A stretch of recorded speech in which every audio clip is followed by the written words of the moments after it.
Of UCM हम start कर रहे हैं, जिसमें हम सबसे पहले देखेंगे vehicle along horizontal circular road, circular track.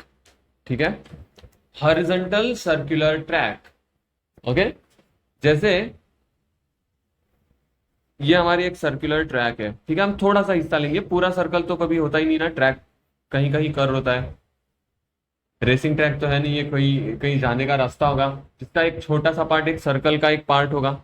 जैसे ये रोड, ये किसी बड़े सर्कल का एक हिस्सा है ना। तो ये ऐसा कुछ हमारा रोड है, सर्कुलर रोड है। यहाँ पे क्या हो रहा है, यहाँ पे हमारी एक व्हीकल है। ठीक है, अब आपको सीरियस नहीं लेना है हमारी व्हीकल को, बस समझ लेना है कि हाँ सर ये व्हीकल है, ये हमारी क्या है, व्हीकल है। इसके टायर्स नहीं दिख रहे हैं, हम ऊपर से देख रहे हैं इसलिए। और ये आगे की तरफ बढ़ रही है। ये कहाँ बढ़ रही है, आगे की तरफ बढ़ रही है। और हमको पता है कि ये ऐसे ऐसे ऐसे, इसका पाथ कैसा होगा, ऐसा होगा, है ना, ये हमको पता है। तो जब मैंने इस व्हीकल को एनालाइज किया, अगर इस व्हीकल को मैं क्या करूं एनालाइज, तो सबसे पहले हम मान लेते हैं कि ये जो रोड जिस सर्कल का पार्ट है, उस सर्कल का जो रेडियस होगा वो हम मान लेते हैं ये होगा। उस सर्कल का रेडियस क्या होगा, ये होगा, आर होगा। ठीक है, बहुत बढ़िया सर। और इसको अगर हम थोड़े अलग डायरेक्शन से देखें तो ये कैसा दिखेगा, अगर हम व्हीकल को कुछ अलग डायरेक्शन से देखें तो ये देखो ऐसा कुछ दिखेगा। ये हमारी व्हीकल है, और एक सेकेंड, ये ऐसे हमारी व्हीकल है।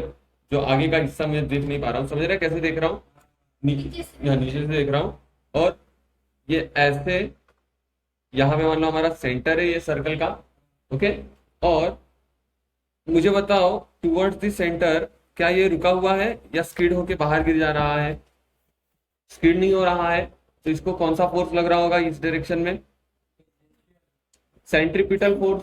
कौन प्रोवाइड कर रहा होगा ये फोर्स, रोड के और टायर के बीच का फ्रिक्शन।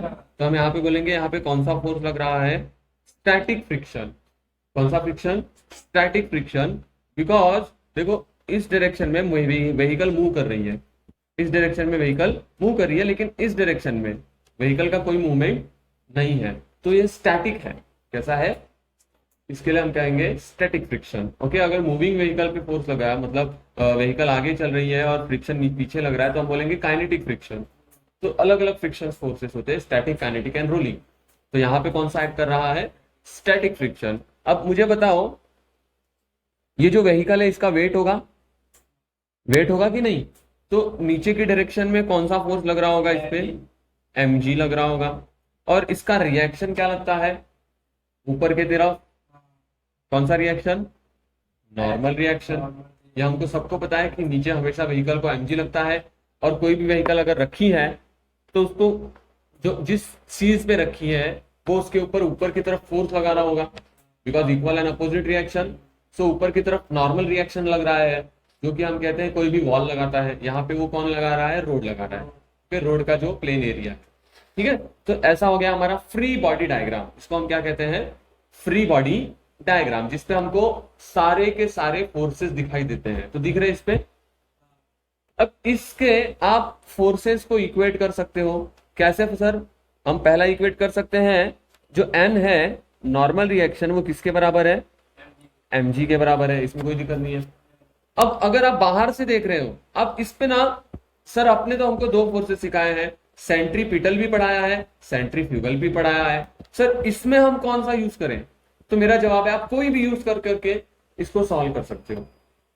मैंने क्या कहा, आप कोई भी लगा के इसको सॉल्व कर सकते हो। अगर आप कार के अंदर वाले फ्रेम ऑफ रेफरेंस को मानो, मतलब आप ऐसे मान के चलो कि मैं किसमें बैठा हूं, कार में, और तब सॉल्व करोगे ये क्वेश्चन, तो आप इसमें यूज करोगे सेंट्रीफ्यूगल फोर्स, और बोलोगे कि फ्रिक्शन फोर्स ने ही सेंट्रीफ्यूगल फोर्स को क्या कर लिया है, बैलेंस कर लिया है। मतलब अगर कार के फ्रेम ऑफ रेफरेंस से देखोगे तो यहां पे लगने वाला फोर्स को आप बोलोगे सेंट्रीफ्यूगल फोर्स, जिसको किसने रोक के रखा है, फ्रिक्शन ने बैलेंस किया है।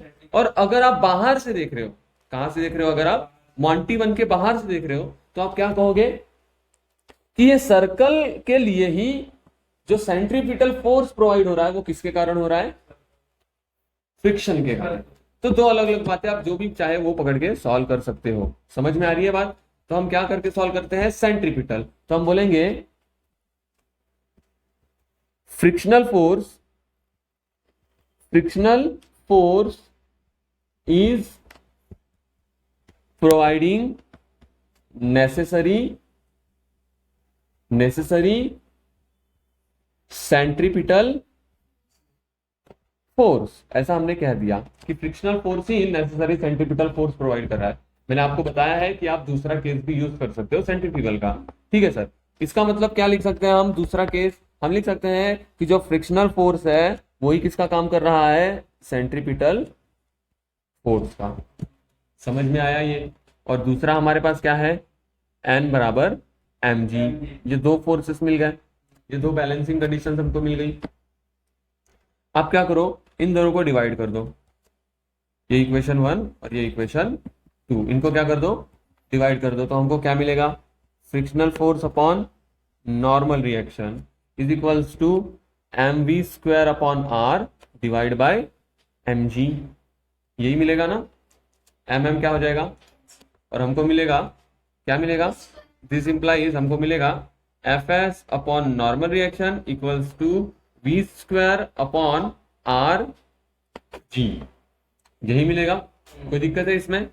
अब देखो, हमने तो ये पढ़ा है, अगर नहीं पढ़ा है तो नोट डाउन कर लेंगे कि जो फ्रिक्शनल फोर्स होता है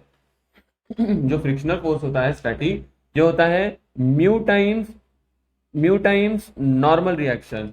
क्या होता है? Mu S times normal reaction, जहां पे हम इसको बोलते हैं, म्यू एस को कहते हैं कोएफिशिएंट ऑफ स्टैटिक फ्रिक्शनल। एक second, coefficient of static friction, ऐसा हम इसको कहते हैं, म्यू एस को। ठीक है, ये आपको 11th में पढ़ाया था कि जब भी कोई पार्टिकल को फ्रिक्शन लगता है तो ये सब जो हमने कैलकुलेट किया तो इसमें एक कांस्टेंट आता है जिसको हमने नाम दिया mu S, coefficient of static friction. Okay, तो आप अगर ध्यान से देखो तो एफ एस अपॉन एन की वैल्यू क्या होगी? अगर इसको यहाँ पे मैंने डिवाइड किया तो क्या वैल्यू आएगी? Mu S. तो इसको हटा के मैं क्या लिख सकता हूँ यहाँ पे? Mu S. तो हमको मिलेगा therefore F S upon N की जगह पे मैंने लिख दिया म्यू एस इक्वल्स टू ये V square upon R G. ठीक है, V square upon R G.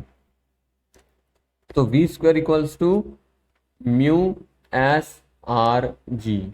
Okay, mu S equals to V square R G. ठीक है, अब यहां पे एक और चीज आपको ध्यान देनी है कि अगर ये स्पीड और बढ़ गई, ठीक है, हम ये मान के चलते हैं ये हमारे स्टैटिक फ्रिक्शन की लिमिट है।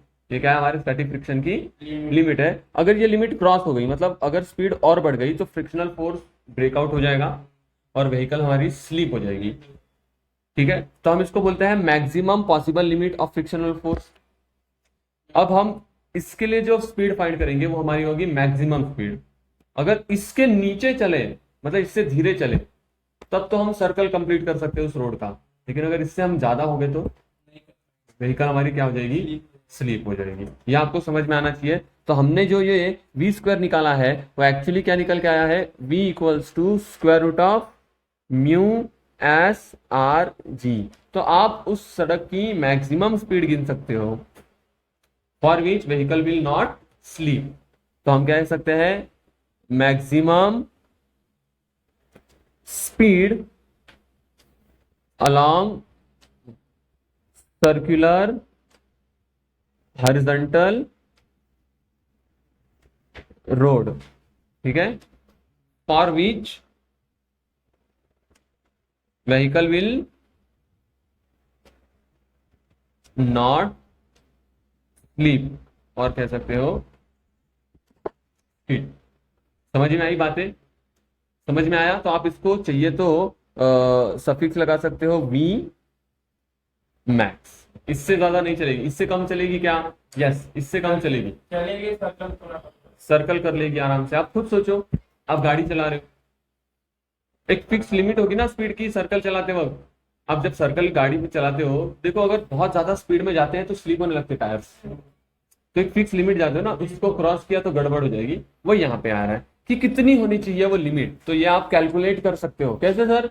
आप म्यूएस की वैल्यू गिनो। सर ये कैसे गिना जाता है म्यूएस? ये डिपेंड करता है रोड के और टायर के बीच के फ्रिक्शन को। ठीक है, तो मटेरियल पे डिपेंड करता है। आर, आर तो गिन सकते हैं ना, रेडियस ऑफ दैट कर्व, और जी तो कांस्टेंट। तो इसकी वैल्यूज को पुट करके हम निकाल सकते हैं कि भाई क्या होनी चाहिए हमारी maximum speed is circular road पर। कोई दिक्कत है इसमें? लिखो नेक्स्ट।